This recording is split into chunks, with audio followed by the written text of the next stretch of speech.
여러분들 교재의 배열 1차원 배열 연습 문제 3번 문제를 봐보시기 바랍니다.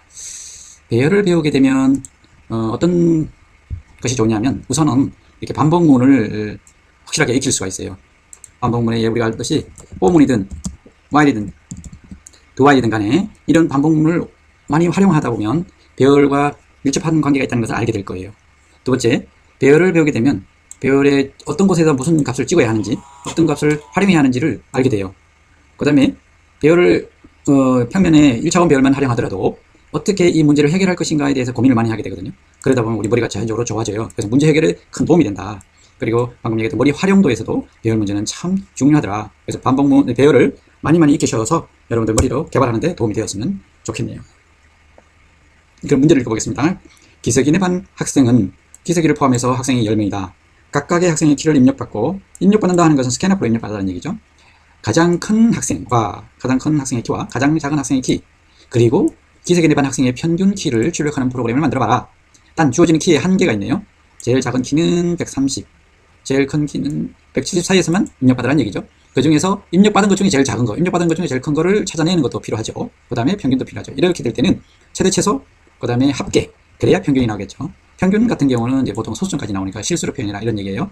자, 주어지는 그 조건에 한계가 있어요. 이 범위를 벗어나지 않는 선에서 라는 뜻이에요.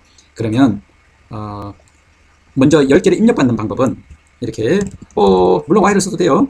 i는 0에서부터 i가 10보다 작다, i 불불 이렇게 하면 10개를 입력받을 수 있는 거죠. 그죠? scanf, scanf 여기에서 %d, 배열의 첨자 이렇게 하면 10개 입력받는 거잖아요.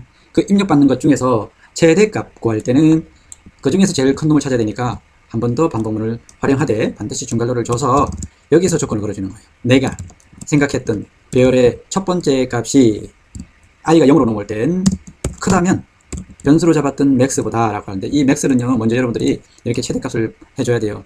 max는 초기값 0, 미니는 초기값 이런 값을 미리 줘야 비교할 대상이 나오죠.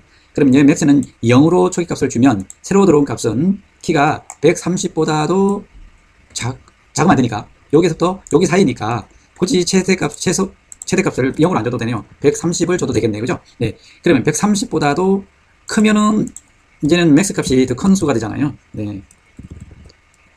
max 값이 a의 i 값으로 바뀌는 거예요. 이 i가 130보다 요게 첫 번째 값이 130보다 크다는 뜻이잖아요. 그래서 큰 거를 max 자리로 넣어주는 거예요. 그럼 130은 없어지고 요것도 컸던 값이 일로 들어오는 거죠. 두 번째로 한 개 더 증가하면 두 번째로 들어온 값이 여기 되겠죠. 그런데 아까 max가 130보다 큰 max 값이 있었을 거예요. 그거보다도 두 번째 값이 더 크면 이번엔 더 큰 값을 또 여기다 대입해 주는 거예요. max에다. 이렇게 해서 최대값을 찾아내는 것이고, 반대로 이번에는 최소값을 찾아낼 때는 미니값하고 비교해 보는데요. 새로 들어온 값 i 값이 미니보다도 작으면 이런 뜻이에요. 미니가 9999였는데 그거보다도 새로 들어온 값이 작으면 이번에는 미니 값을 바꿔줘야 되죠. 미니 값은 a의 i 값으로 대입해 주는 거예요. 이게 더 작은 값을 이 더 작았던 이 값을 9999자리로 넣어주는 거예요. 그럼 9999자리는 없어지고 이 작은 것이 들어오는 거죠. 새로 들어온 값도 비교하는 거예요. 이번에는 이제 9999 없어지고 새로운 걸로 작은 거 들어왔잖아요. 그거보다도 더 작은 것이 들어오면 이제 더 작은 것을 또 미니 값에다가 대입을 해주는 거죠. 이렇게 하면 최고로 작은 값을 얻어낼 수가 있고요. 이번에는 합계내는 방식.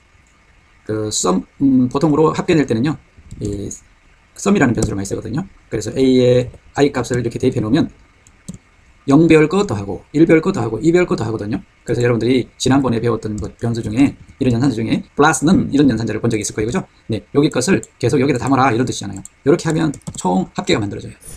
그래서 이거를 출력할 때요, 요 한 개가 출력되는 것이 아니라 최대값 최소값만 출력하는 거네요. 그죠? 그러면 printf 여기다가 %d에 max 값은 최대값, 미니 값은 최소값, 이제는 평균값도 찍어야 되거든요. 평균값은 이미 구해놨으니까 %.2f로 바꿔볼게요. 소점 이하 두 자리까지 표현해봐 그런 얘기거든요. 그래서 우리 합계내는 sum 값을 우리는 개수로 나누면 돼요. 나눌 때는 정수로 나누면 결국은 실수가 되지 않고 정수 값만 나와요. 그럴 때는 두 가지 방법이 있어요. 이렇게 정수가 아니라 10.0 요걸 쏘면 얘가 실수기 때문에 정수 나누기 실수하면 실수가 되거든요. 그래서 이렇게 출력하면 결과값이 나와요. 물론 여기에서 초기값 줄 때 썸은 이것도 반드시 초기값 이렇게 줘야만 합계되는 거예요. 요거 잊어먹지 마세요. 합계되는 방법. 이렇게 하면 위에 값이 제일 큰 놈, 제일 작은 놈, 그 다음에 평균값까지 나올 거예요. 네. 실수 한번 해보세요.